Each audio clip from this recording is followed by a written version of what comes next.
उत्तर प्रदेश की राजधानी लखनऊ में गैंगरेप और हत्या के केस में अभी तक कोई गिरफ्तारी नहीं हुई है। आज पीड़ित महिला का अंतिम संस्कार भी कर दिया गया, लेकिन अभी तक गिरफ्तारी की बात तो दूर, कोई सुराग भी सामने नहीं आया है। कानून व्यवस्था को लेकर उत्तर प्रदेश की समाजवादी पार्टी की सरकार निशाने पर है, लेकिन पार्टी के कर्ता धर्ता बचाव में विवादास्पद बयान दे रहे हैं।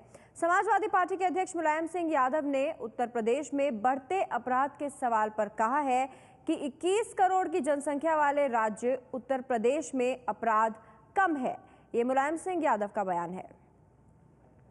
इस तरह की घटनाओं पर रोक लगाने के लिए अखिलेश सरकार ने कदम उठाए। कदम तो यूपी में सबसे, आप यूपी की बात करें, 21 करोड़ की जनसंख्या है। अगर सबसे कम इस तरह के केस कहीं हैं हिंदुस्तान, तो सबसे कम है यूपी में। बात करते हैं एबीपी न्यूज संवाददाता पंकज झा से। पंकज, मुलायम सिंह यादव के इस बयान से तो ऐसा लगता है कि क्योंकि 21 करोड़ लोग हैं तो कोई नहीं, अगर कुछ घटनाएं घट रही हैं तो ऐसा रवैया कब तक रहेगा मुलायम सिंह यादव का? पहले भी वो बयान दे चुके हैं इस तरह के उल्टे सीधे। देखिए, जो मुलायम सिंह यादव को जानते हैं और समाजवादी पार्टी के नेतृत्व को जानते हैं, उनके लिए बयान हैरान करने वाला तो वाकई नहीं है, और हम सब लोगों को तो इसकी आदत सी लग गई है। आपको याद होगा लोकसभा चुनाव के दौरान भी उन्होंने इसी तरह के रेप से जुड़े मामलों में उन्होंने कहा था कि कानून की सजा में बदलाव होना चाहिए। उन्होंने कहा था कुछ लड़कों से गलतियां हो जाती हैं। इस तरह के बयान नरेश अग्रवाल की तरफ से भी आते रहे और समाजवादी पार्टी के दूसरे नेताओं की तरफ से आते रहे।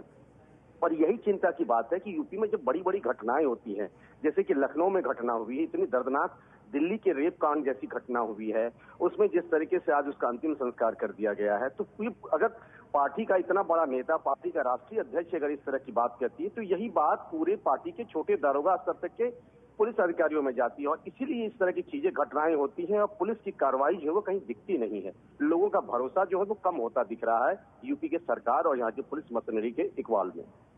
और ये बयान जो मुलायम सिंह यादव ने दिया है, एक बार फिर से ये सवाल खड़े करता है कि अगर एक पार्टी जो एक राज्य चला रही है, उसके मुखिया अगर इस तरह की सोच रखते हैं तो बाकी लोगों पर इसका क्या असर पड़ेगा और कैसे एक महिला खासतौर से अपने आप को ऐसे राज्य में सुरक्षित महसूस करेगी। पंकज, इसके अलावा जो गैंगरेप के गुनहगार हैं, उनका भी अब तक कोई सुराग पुलिस के हाथ नहीं लगा है।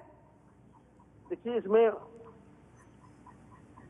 महिला की पहचान कर ली गई है और कुछ ट्रेल्स मिले हैं पुलिस को। सुराग के तौर पर कह सकते हैं कि पुलिस इसमें उस जगह तक पहुंचने की कोशिश में जुटी है जहां तक उन अपराधियों तक पकड़ा जा सके।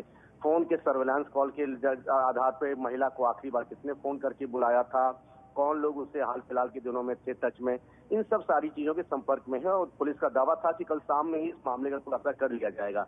बहरहाल अब तक इस मामले में कुछ लोग हिरासत में लिए गए, लेकिन पुलिस ने केस को क्रैक नहीं किया है। लेकिन सबसे हैरान करने वाली बात ये, जिस तरीके से आनंद फानंद में पीड़िता का अंतिम संस्कार कर दिया गया। जैसे बदायूं की घटना देखिए, उसमें रविवार को फिर से कब्र से निकाल करके उनका पोस्टमार्टम किया जाएगा, तो हो सकता था फॉरेंसिक जांच के लिए लाश का शव का रखा जाना जरूरी था। लेकिन यही सब चीजें हैं जो सवाल खड़े करती हैं पुलिस की जांच पे, पुलिस की तफ्तीश पे।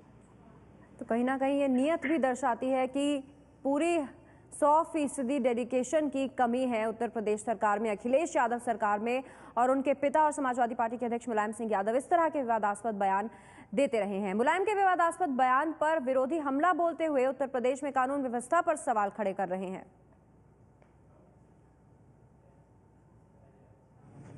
ये सही है कि उत्तर प्रदेश की आबादी 21 करोड़ है, 1/6 हिंदुस्तान है, बड़ी आबादी है, लेकिन इसके बावजूद उत्तर प्रदेश के सरकार की अपनी जिम्मेदारी है। सवाल केसेस कम और बढ़ती होने का नहीं है।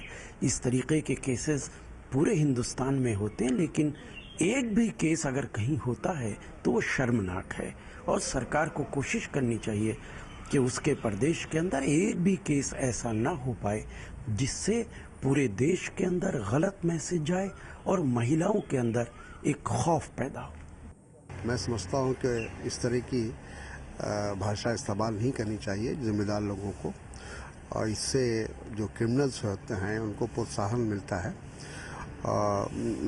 जिम्मेदार पूरी तरह से सरकार होती है, क्योंकि कोई भी सरकार चलती है वो इकबाल से चलती है। वो एक जो उसकी जो क्रेडिबिलिटी होती है उसका बहुत बड़ा रोल होता है।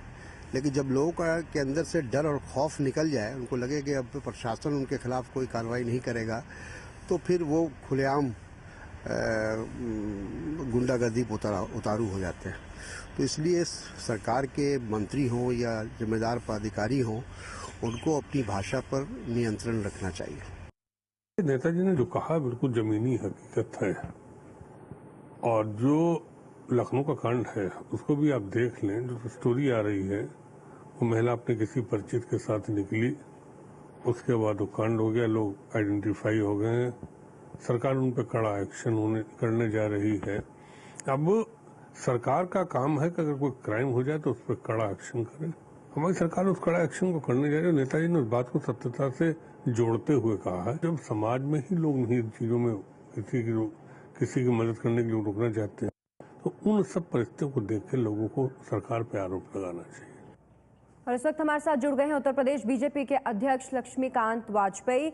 लक्ष्मीकांत जी, जो मुलायम सिंह यादव बयान देते रहे हैं और उन्होंने कहा 21 करोड़ की जनता है, कुछ घटनाएं हो जाती हैं, ये बेहद संवेदनहीन बयान है, आप क्या कहेंगे इस पे?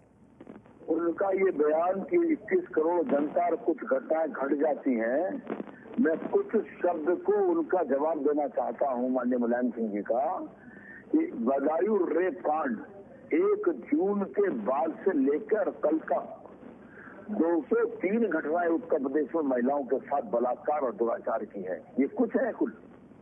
सत्ता में बैठे हुए व्यक्ति के द्वारा अगर इतनी कमजोर बात कही जाएगी तो मैं समझता हूं कि कहीं ना कहीं नीचे तक उसकी हनक धमक और इकबाल नहीं जाएगी।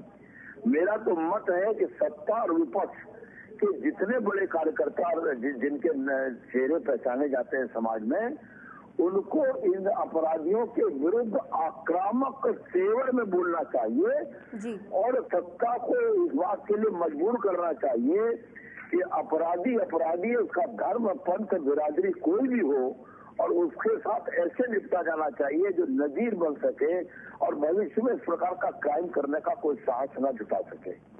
लक्ष्मीकांत जी, शर्म की बात तो यह है कि क्यों दूसरी पार्टियों को इन्हें मजबूर करना चाहिए? ये राज्य संभाल रहे हैं तो क्यों महिलाएं असुरक्षित महसूस करें?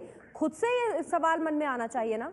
लेकिन मेरा निवेदन ये है कि हम भले विपक्ष में हो, लेकिन इस पर हमारा सकारात्मक और आक्रामक रुख होना चाहिए, जिससे सरकार बाद कल हम माननीय मुख्यमंत्री से मिले थे, भारतीय जनता पार्टी के सभी विधायक, और उनसे कहा था, तो उन्होंने मैं आश्वस्त किया था कि शायद लखनऊ की घटना आखिरी में कुछ इस तरह का प्रयास करने जा रहा हूँ और शाम तक मुलजिम पकड़ जाएंगे और इतनी सख्त कार्रवाई कराऊंगा कि नजीर बन सके।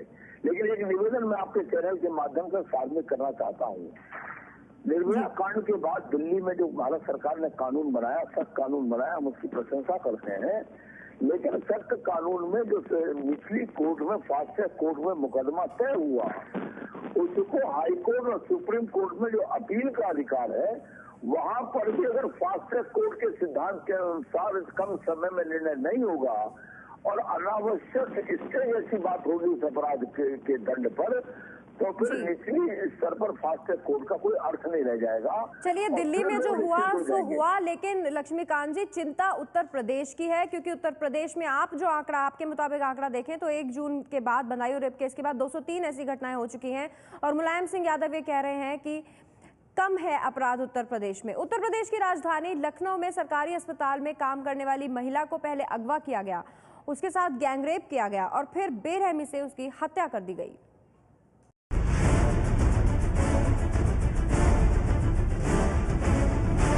लखनऊ के इसी स्कूल कैंपस से 25 साल की महिला की लाश गुरुवार को पुलिस ने बरामद की थी। पोस्टमार्टम रिपोर्ट के बाद इस बात की पुष्टि हो गई है कि महिला से गैंगरेप हुआ था। महिला की पहचान एक बड़े सरकारी अस्पताल की कर्मचारी के रूप में हुई है, जो 2 दिन से लापता थी। इन्वेस्टिगेशन शुरू है, यानी कर रहे हैं, और शिनाख्त हो गई है। सीनियर मोस्ट जो लेडी ऑफिसर हैं, उनको भी हमने मौके पे भेजा है। घटना के इतने घंटे बीत जाने के बाद भी लखनऊ की पुलिस अपराधियों तक नहीं पहुंच पाई है। हाँ, आला अधिकारियों ने लापरवाही बरतने के आरोप में एक इंस्पेक्टर और एक एएसआई को सस्पेंड जरूर कर दिया है।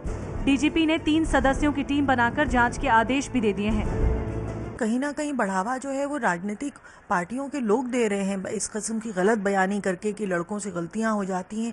ये जो इस किस्म के बयान शुरू में दिए गए हैं, उसके बाद से ये अपराधों में लग रहा है जैसे कुछ ज्यादा ही बढ़ोतरी हो गई। गुरुवार को मोहनलालगंज इलाके से जिस वक्त महिला का शव बरामद हुआ, उस वक्त अमेरिका के पूर्व राष्ट्रपति बिल क्लिंटन पासी के एक स्कूल का दौरा कर रहे थे। लखनऊ को शर्मसार करने वाली इस घटना के बाद बीजेपी नेताओं ने मुख्यमंत्री अखिलेश यादव से मुलाकात की है। बीजेपी ने कहा है कि आरोपी 2 दिन में नहीं पकड़े गए तो पूरे राज्य में आंदोलन होगा। 30 जून से लेकर कल तक इतनी घटनाएं महिलाओं के साथ हो गई हैं, तो मुझे नहीं लगता कि अभी सरकार के पास कानून का शासन स्थापित करने का आत्मविश्वास है। उत्तर प्रदेश में कानून व्यवस्था बिल्कुल ठीक है। अगर कोई घटना घट गई होगी कहीं तो सरकार बहुत प्रभावी कार्रवाई कर रही है। इतना बड़ा उत्तर प्रदेश है, घटना घट सकती है, हम स्वीकार करते हैं। तो मुलायम सिंह यादव कह रहे हैं कि उत्तर प्रदेश में अपराध कम है, लेकिन आपको दिखाते हैं कि आंकड़े क्या कह रहे हैं। केंद्र सरकार के मुताबिक पिछले साल उत्तर प्रदेश में बलात्कार की घटनाएं 55% बढ़ी हैं। राज्यसभा में एक सवाल के जवाब में केंद्रीय गृह राज्य मंत्री किरेन रिजिजू ने बताया कि 2012 में उत्तर प्रदेश में बलात्कार की 1963 घटनाएं सामने आई हैं, मामले दर्ज हुए हैं, जबकि 2013 में ये आंकड़ा बढ़कर 3050 तक पहुंच गया। पूरे देश के आंकड़े पर गौर करें तो बलात्कार के मामलों में उत्तर प्रदेश नंबर 4 है उत्तर प्रदेश का। और मुलायम सिंह यादव ये कह रहे हैं कि 21 करोड़ की जनता है, फिर भी उस हिसाब से अपराध यहाँ कम है। एक भी व्यक्ति के साथ जाति क्यों होनी चाहिए, ये क्यों नहीं सोचते हैं मुलायम सिंह यादव।